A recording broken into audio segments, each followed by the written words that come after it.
So thank you. Yeah, we are recording so we can share with neighbors who weren't able to join us tonight. But format tonight is we're going to give each candidate 5 minutes to sort of introduce themselves, talk a little bit about their priorities, and then open it up to the room for Q&A.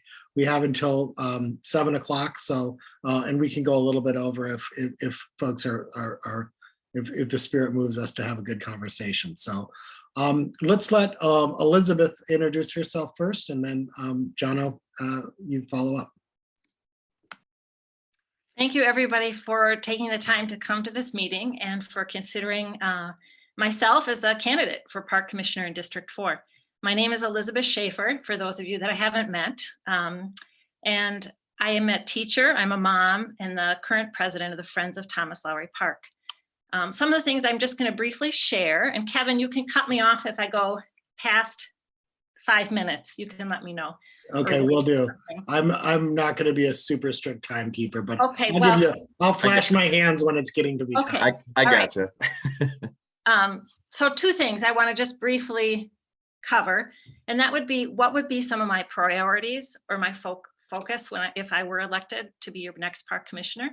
And then secondly, what can you expect from my leadership and how I would operate in that role? First of all, I would like to activate our parks as centers of community building. And obviously Lena and the Friends of Mueller Park are doing a wonderful job with the way you access and use that park for neighborhood gatherings. And I know I've done trash pickup there and gardening work. So really you are a model of what I hope to see across all of our parks in District 4. There are 42 parks in District 4. And over the summer, I have spent my time visiting those parks, most all of them having volunteer events and just meet and greet kinds of events in the parks. And not all of them have that kind of infrastructure or support like Friends of Thomas Lowry Park has or Friends of Mueller Park has. So that's my goal, is that we can really activate our spaces to be used by the community and use those for building relationships. Secondly, I'd like to really focus on equity of park access. We know that in your neighborhood, you did not have a park until 1976, and you were in a high density area. There's other parts of the city that are like that, where according to the Public Land for Public Trust score report that came out, they are underserved. There's less acreage in certain areas of the city than others. And so that's my goal, is to try to increase equity in those areas by having more acreage. But also for me is the issue of safety. All of our parks need to be equally safe. I've gotten many emails from people in the Stevens Square area, Franklin Steele Square area, where they don't feel comfortable using their park anymore. And to me, this makes access doubly compounded for high density areas. If they are, number one, low on green space, and then number two, don't feel safe using their park, that's an issue. And so those would be some of my ways to encourage equity within the system. And thirdly, I would like to ensure the maintenance of our assets. And that means both our environmental assets, water quality, climate sustainability, some of these issues, as well as our built structures. And we're making progress in those areas with this summer starting the pilot program in the paved surfaces area, the life cycle paved surfaces. You may have seen some of that happening around the lakes. That is a long-term maintenance plan that we need to continue to roll out across the assets in the system. So what can you expect of my leadership? How will I operate if I am elected into this role? Number one, I will listen. I know you've seen it on signs, your parks, I'm listening. I will represent your voice at the park board and take time to find out what your concerns are. I hope to, part of my interest and engagement around the parks this summer was to develop small groups of people that are interested in supporting their park. And so I hope that I can represent your voice in these different areas on the park board. Number two, I will focus on the mission of the park and its core competencies and not stray from what we are charged to do. There is so much that is facing our city today. And I think the park board will continue to feel pressure to expand its role and influence. But as leaders of 15% of the city land and in charge with one of the greatest assets that Minneapolis has, we as a park board need to stay focused on what our core mission is in order to, because the city won't prioritize it, the county's not going to prioritize it. That has to be our job. And we have to lead and inspire our partners to lead with us in taking care of that core mission of the parks. And thirdly, I will focus on practical park governance. That's what I have been doing on the ground in my local neighborhood the last 4 years. I don't have a lot of vision to be a political figure beyond helping out in the parks. I want to just give back. I want to support our parks, and I want to support your voice in the parks. So I would thank you for considering your vote for Elizabeth Shaffer for Park Board. Thank you. Thank you, Elizabeth, and well done on time. That was right at 5 minutes, so congratulations. Jono, floor is yours. All right, thanks, Kevin. Thanks everybody here in Lowry Hill East for spending some time with us this evening. I wish we could be in person. I've missed seeing you all in person, though it was good to meet up a couple weeks ago at Mueller Park and see a few familiar faces. It's been a few years. But as somebody who used to be on the LENA board, who cares a lot about community building in LENA, though I now live in Stevens Square, it's really great to be back and to talk about my priorities going forward, what we've accomplished, and what my vision is, what you can count on me to care about, and how my past actions inform that. So we've had a challenging few years in the last couple of years, but we've rebounded. This past year, we just secured with the mayor's budget a historic investment in youth. And this is part of a larger priority that we have around making sure that our parks are active, engaged, equitably invested in, and safe. We know that safe parks are active parks. We know that when young people have positive adult role models in their lives and feel like they have a voice in determining the future of their public spaces, they have ownership, they're engaged, and you have more vibrant community spaces. So it's my goal in the next term to really invest and expand on that initial investment. We have a community wraparound schools pilot, which is one of the first in the country and could be a great model going forward. We're poised to do that because we have many of our 49 rec centers associated with schools.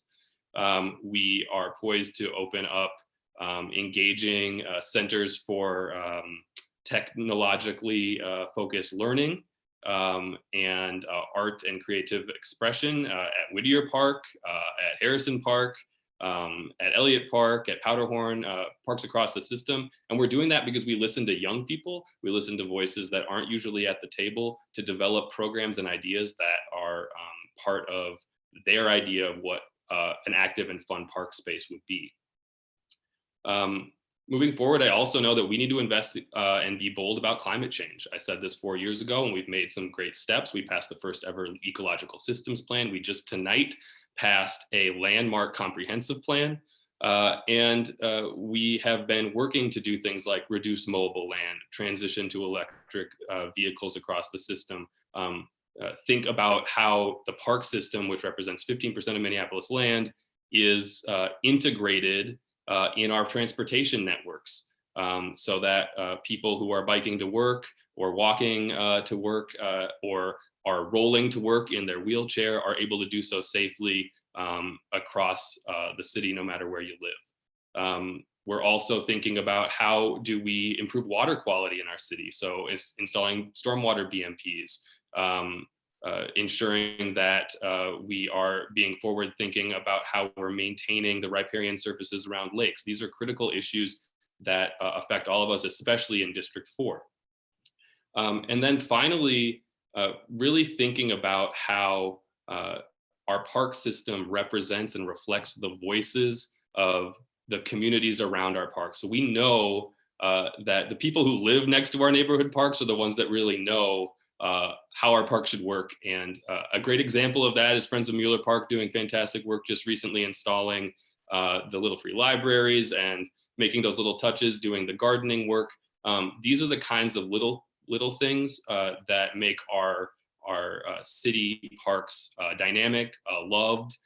They reflect the community and space that they're in, and that's something that we can build upon. An example of that is getting young people to design and build murals across our park system, showing that our city public spaces reflect the energy and ideas of the youth and the future of this city. So those are some of the things that I really care about and I think are really critical as we think about the future of basically the greatest park system in the United States, if not one of the best in the world. I do want to just talk briefly, I don't know if I have maybe one more minute or so, mention a couple of things here about my values. I value equity. So anytime I'm taking a vote, you can be sure that I'll articulate how it ties back to that idea of equity. And to me, equity means centering the voices and needs of people historically left out of decision-making processes. That's Black, Brown, Indigenous, people of color, the differently abled, the trans community, LGBTQIA+, anybody who has for generations been excluded from or differently treated in our public spaces. And that's a really critical value to me. It's something that I care a lot about, and it should show up in what we invest in, where we invest. It should show up also in the policies that we consider and move forward with. So with that, I'll just say I'm proud of some of the things that we've done in the last 4 years. I know how this system works. I've connected with state, county, city leaders, and those are incredibly important relationships to have to make sure that our park system is robust, because the park system is a small governmental agency that interacts with all other levels of government. And I know our staff. So if you want somebody on the park board who can be responsive to the issues that are key in a very complex system, that knows and has relationships with staff across the system and has developed a really good relationship with the superintendent, I hope that you consider voting for me. Great, thank you, Jono. I want to open it up to the floor to neighbors to have an opportunity to ask questions. So if you have a question, we're a small enough group, so if you have anything you'd like to ask, shoot your hand up or put it in the chat. Bob, hi, go ahead, please. Hi, I have a question for Elizabeth and then Jono as well. I want to go back to the summer of 2020. Elizabeth, you have made it clear in your materials and what you said in the Star Tribune that you believe that there should not be any homeless people in the parks. And I think most of us would agree that it's not good to have homeless people anywhere, let alone in the parks. But I'm wondering, to put that position of yours in the context of 2 weeks after the George Floyd murder back in the summer of 2020, when homeless activists and advocates, because of the pandemic issues and closed shelters, moved people into the parks, moved homeless people into the parks. And I happen to know many people who were activists who were very concerned and trying to keep people in the parks. And there was a concern that there was going to be, if those people had been removed forcibly by park police or the police, that there could have been a kind of confrontation that could have made the city explode again. So put yourself, Elizabeth, back on the park board in 2020. What would your vote have been at that time that those people should have been forcibly removed, no matter what the consequences are? And if that's not your position at that time, what would have been your response to that situation? A second question I would have for you is, I've driven around the city recently. I've been around the parks. I've been walking around Lake of the Isles and other parks. I've been in Powderhorn last week, and I haven't noticed any homeless people. Why do you think that is? Thank you.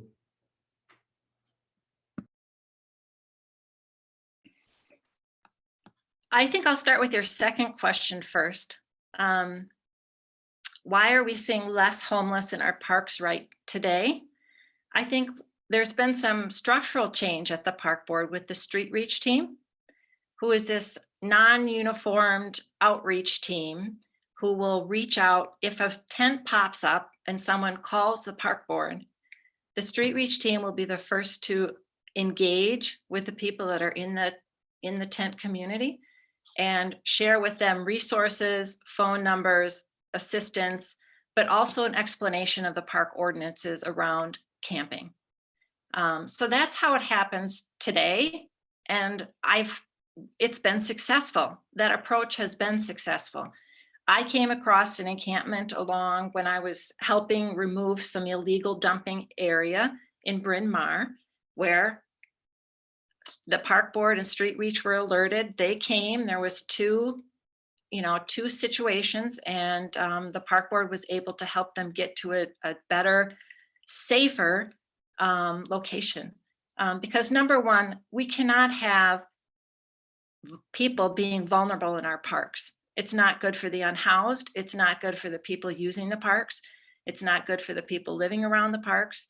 I heard stories of Lowry, where the daycare at the YWCA last summer, their daily walk to go through Lowry Park had to be shut down because of the safety issues of going through Lowry Park.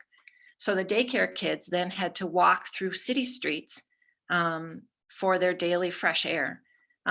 So the housing crisis of last year, what would I have done in that situation? It's hard to put yourself back in there exactly how you responded. I think the park board had some good intent. I think Commissioner Cowgill and the others had good intent. But that, I think in thinking through things, that it was not the right decision to allow that, because things grew out of control quickly. And we need to find solutions for the homeless that are respectful, like the Avivo project. A gentleman on our board helped with that project on the Friends of Tom's Lowry Park Board. We need to have solutions that are respectful. So how I would have responded exactly in that situation, I'm not sure of, but you can read what I had outlined on that essay.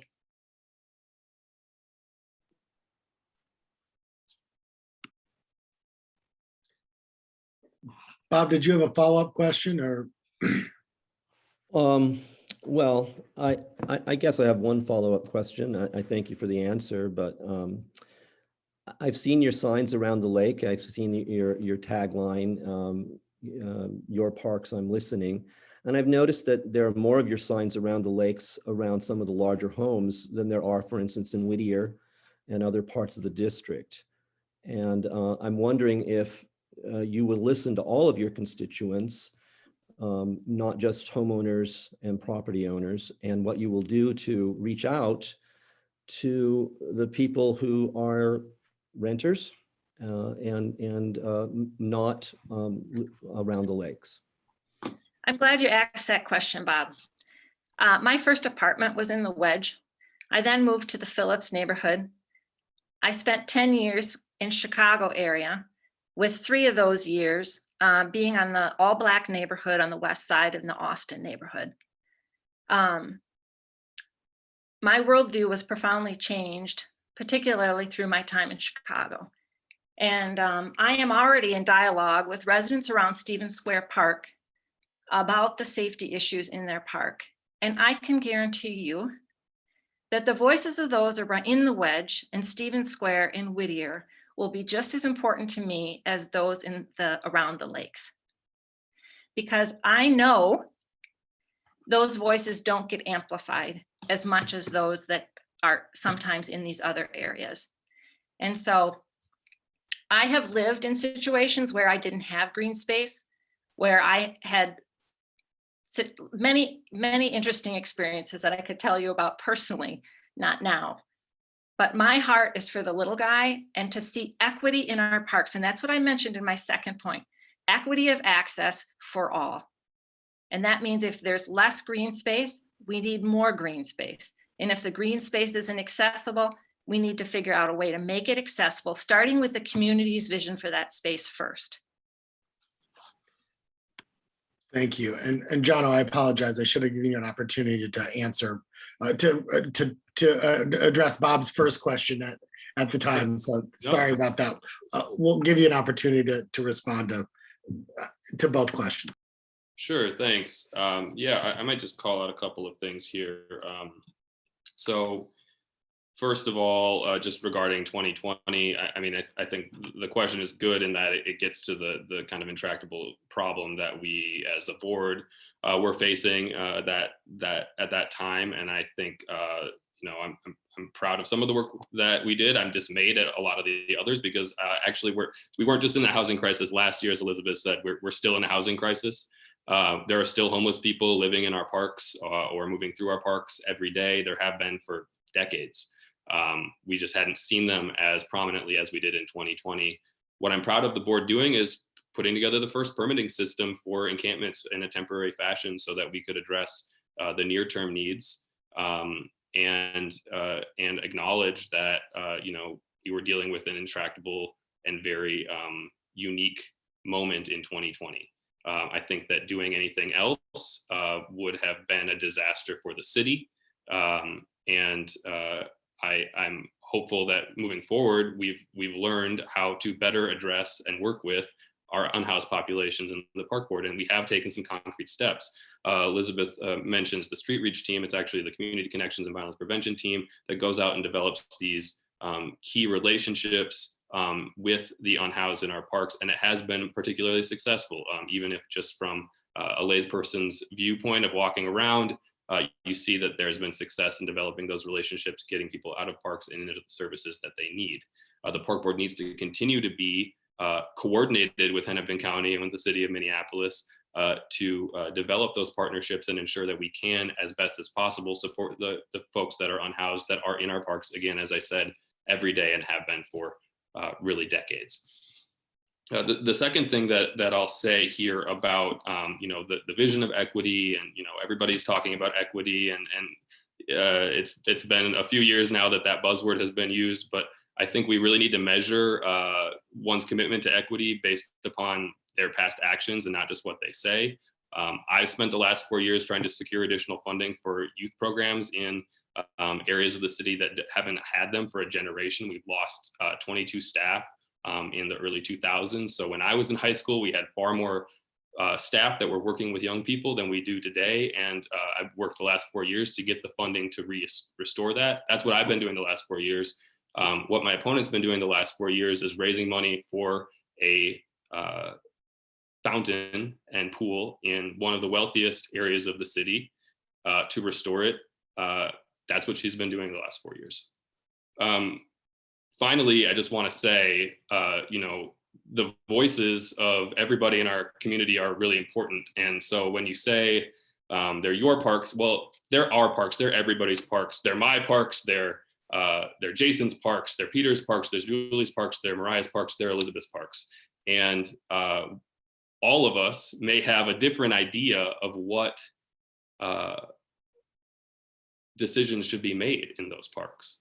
So to say that we're just going to abdicate our decision making to whoever is speaking on a subject, well, we know who the loudest voices are. We know the people that are going to be at the table. So what are you doing to make the inroads to other communities and hear those voices is a really critical question that I hope folks ask.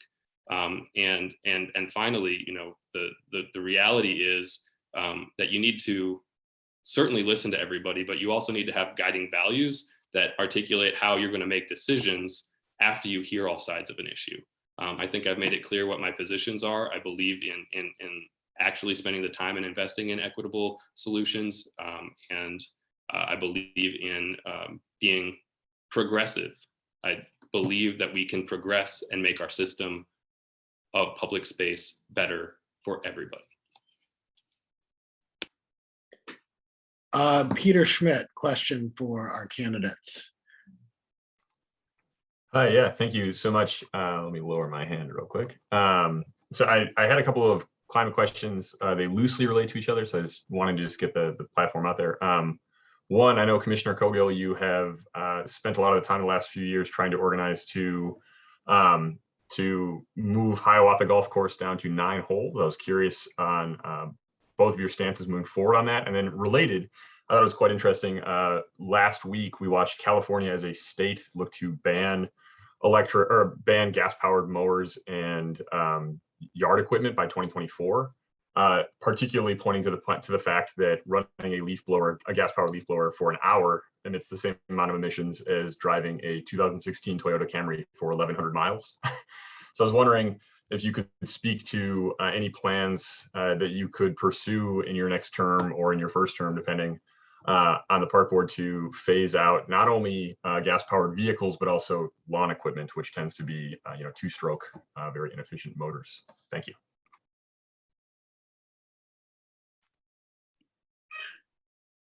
Yeah, Elizabeth, then Jono. Thanks. Sure. I'd like to respond to Jono's comments just briefly too. I would like to point out that people sometimes have this misrepresentation of Lowry Hill community. We are actually 56% rental property.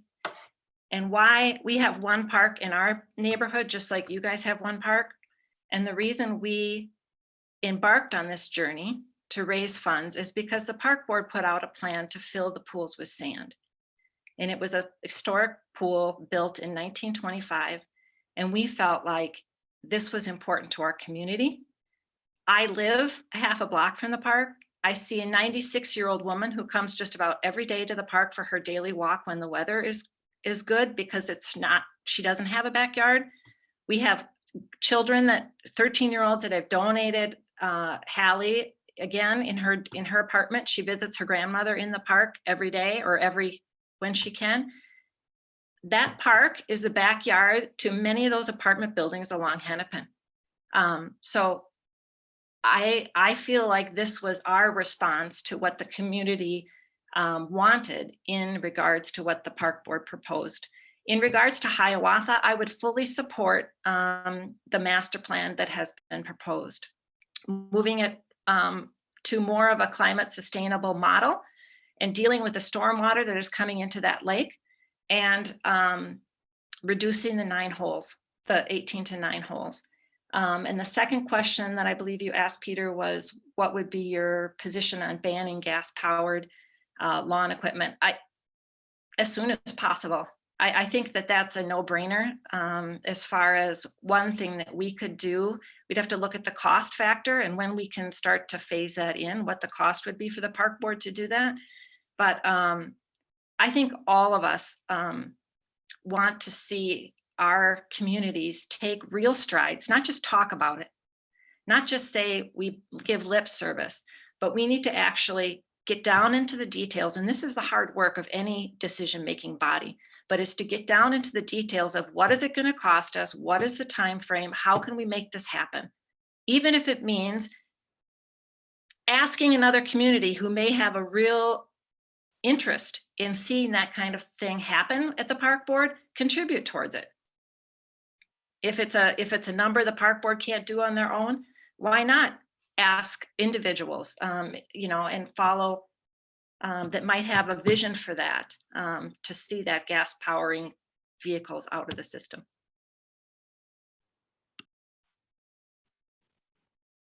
Jono. Yeah, thanks for the question, Peter. Questions. So yes, we're going to have to bring back the Hiawatha master plan. The fact is, if we want golf to continue at Hiawatha and the storied history and the diverse history of that space, we need to make changes so that it does go on for generations to come. And that means we can't just have an 18-hole course on what was a swamp when it was first built. So I certainly support bringing back the master plan. I did try pretty hard to get that passed over the past year or so, and did not have the votes, unfortunately. But I think that beyond that, we have much more to do. We have 7 golf courses in our city. In fact, though, they're owned all by the park board, but not all of them are in the city. So it's not just Hiawatha we need to tackle. We need to look at our other courses and our other land that is currently the highest user of unsustainable land management practices in the system. We have a goal of reducing our carbon emissions at the board or through the MPRB of 10% by 2022. We're on track with that, but another piece of that has to do with taking bold steps like Peter has mentioned here. The board is already transitioning all of those, all of our tools and equipment to electric or the most highly sustainable use for that vehicle type. I'm a proponent, as I said, of reducing mowable land and reducing some of like the land that is really managed, which ideally will reduce miles traveled and reduce the kinds of vehicles that the park board needs to manage certain parts of the system. I'm not in support of, I think what my opponent was suggesting, which was, I think, like outsourcing or privately funding our land management. That's a bad idea. We have the best land management system in the country, where we speak nationally all the time regarding our great work, and the workers that are part of our system, the union workers that make our system great, are the ones that know best how to manage these systems. They're the ones who have suggested a lot of our sustainable approaches to new equipment purchases, and kind of giving any of that guidance away or funding it differently, I think would erode the great work that our folks are doing. And I'll just mention, I am the only labor endorsed candidate in this race, and it's because I listen to the people that make our parks fantastic every day. Thanks to you both. And Jason, I saw your hand up. I think we have time for one more question. So Jason, go ahead. Thank you. Okay. So just a question for both of you. One thing that you both have talked about is equity and access for parks, which is great. I think everybody can stand behind that concept. So when you are looking at areas that are underserved by the park board, how do you, for you, Elizabeth, I guess, how would you go about making decisions? And for you, Jono, how do you make decisions in regards to things like land swaps, or how to add more green area into high density residential areas? And what do you see as the advantages or disadvantages there of using that as a strategy?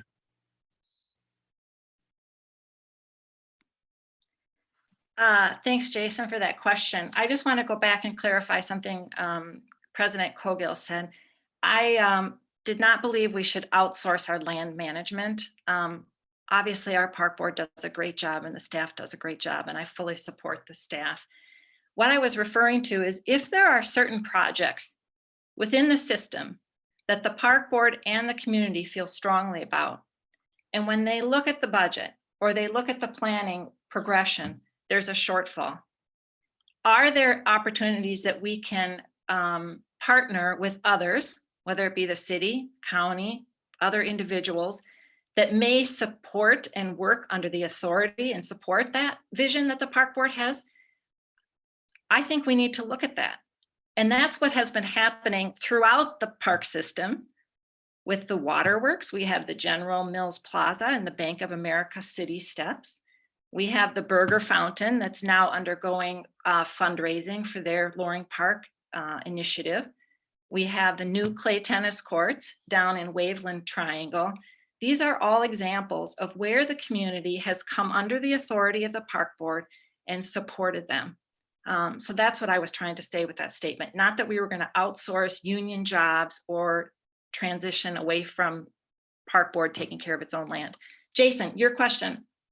How would we serve, how would I focus on these underserved areas? I think we got some pretty specific direction from the Public Land Trust score report. And there's some geographic areas that kind of align with the city's green zones, which is South Minneapolis, North Minneapolis, pockets of both that have less acreage. And so now that that's a part of that score report, acreage, I know that the park board will be looking at how can we increase acreage, and that's tough because land is expensive. But I would support not adding acreage, west of Hennepin, but in the areas that have already been determined as lack of green space areas in the city, and fully support that. Land swaps, I guess we just have to look at these when they specific individual circumstances come up. It's hard to know how you'd feel about a land swap when you don't have a specific detail around that, I guess. Was there another part of your question I missed? No, I think that pretty much covers it. Thank you. Thanks, Jason, for the question. I'll try to be brief here. I agree with Elizabeth. I mean, we have pretty clear denoted areas where land purchases would be in line to make sure that we're expanding access to park space. We shouldn't do that, though, if we don't have the resources to establish the park space. As I look at the pandemic of youth violence that is happening across the city, I think that it is right now, could certainly change in a year or two, a priority for us to invest in the programming and current park assets that we have that bring kids together, the jobs that we provide for teenagers and young adults, to ensure that folks are engaged and safe in our park system. And I would not propose to divert or expand aggressively our buying of land in areas. We have like a 98% of folks who live in the city are within a 10-minute walk of a park. I think it's a priority certainly to expand that, but I don't think right now it's the number one priority. We have a lot of assets and a lot of infrastructure that we maintain and need to upgrade, and we have a lot of programs that we really need to focus on. On the issue of land swaps, we need to be very careful about that. I think the park board, one of its core guiding values is preserving and protecting the land that we have, and it is always under attack because land, they don't make more land, as my grandfather used to say, and as a result, it's a very serious thing to consider either selling or swapping that land, especially if the use for the new land would be at all out of alignment with the values, vision, and mission of the park board. It would be hard pressed as a commissioner to be able to articulate that value to my constituents. That said, it's true, there are gaps, and we should be considering if there are opportunities presented to us seriously, what we could do to fill those gaps. Great. Well, on behalf of Lena and on behalf of our neighbors, I want to thank you both for joining us tonight for I think a really substantive conversation about your collective, each of your visions for the future of our District 4, and would look forward to any opportunities that you had to share information with us. Let us know. We'd be happy to do so in these last couple of weeks. So thank you, Elizabeth. Thank you, Jono. Thank you, neighbors, for the really great questions. I think shows how much we love our parks in this city and in this ward, that this is a level of engagement we get. So thank you again, both, and look forward to hearing from you more as this campaign reaches its end.